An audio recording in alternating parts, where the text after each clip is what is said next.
এক রাজা ছিল এবং মনে তার তিনটি প্রশ্ন জেগেছিল।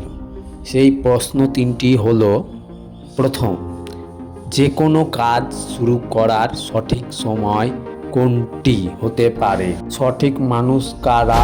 কাদের পাশে থাকা উচিত এবং কাদের এড়িয়ে চলা উচিত? 3 নম্বর কাজ, সময় সাপেক্ষে কোনো কাজটি আগে করা জরুরি। তিনি তার ঘোষণা করলেন যে তাকে যে 3টি প্রশ্নের উত্তর দেবে তাকে পুরস্কার দেওয়া হবে। রাজসভায় এলো এবং তাদের উত্তর দিতে শুরু করলো এবং তারা তাদের উত্তর একে একে জানালো যে সঠিক সময় জানার জন্য আগেভাগে একটা টাইম টেবিল বানাতে হবে। আবার কেউ কেউ আরও অন্যান্য উত্তর দিল। তাদের কেউ একজন বলল সঠিক সময়, সঠিক মানুষ এবং সঠিক সর্বাপেক্ষা গুরুত্বপূর্ণ জাদুকর।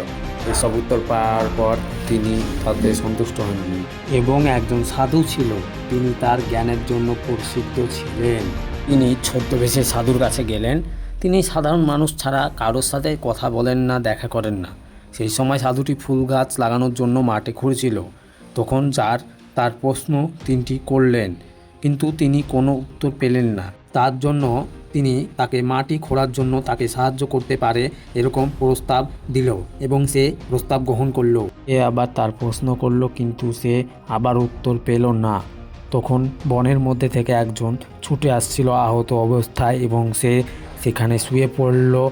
তার ক্ষত স্থান থেকে রক্ত ঝরঝর করে পড়ছিল।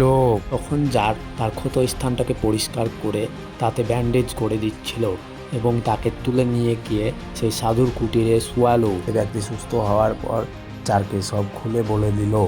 সে জঙ্গলে লুকিয়েছিল এবং জানতেন যে যার সেখান দিয়ে একা যাবে এবং তারপর হামলা করে ততক্ষণে পেছন থেকে আপনার সৈনিকরা দেখে নেয় এবং আমাকে আহত করে দেয় এবং আমি সেখান থেকে কোনো রকমে পালিয়ে এসেছি এবং আপনি আমার সেবা শুশ্রূষা করে তিনিও বাঁচিয়েছেন। তার মনে খুশি নিয়ে সে বেরিয়ে গিয়ে সেই বৃদ্ধ লোকটির কাছে গিয়ে আবার সেই প্রশ্নগুলি করলেন এবং সাধু বললেন যে তার উত্তর ইতিমধ্যে পেয়ে গেছেন। তিনি ব্যাখ্যা করলেন সর্বাপেক্ষা গুরুত্বপূর্ণ সময় হলো বর্তমান, এখন। সর্বাপেক্ষা গুরুত্বপূর্ণ ব্যক্তি হলো যার সঙ্গে আপনি আছেন। সর্বাপেক্ষা গুরুত্বপূর্ণ কাজ হলো আপনার সঙ্গে থাকা ব্যক্তিটির উপকার করা। এবার যার সন্তুষ্ট হলেন, এইগুলো নিয়ে উত্তর।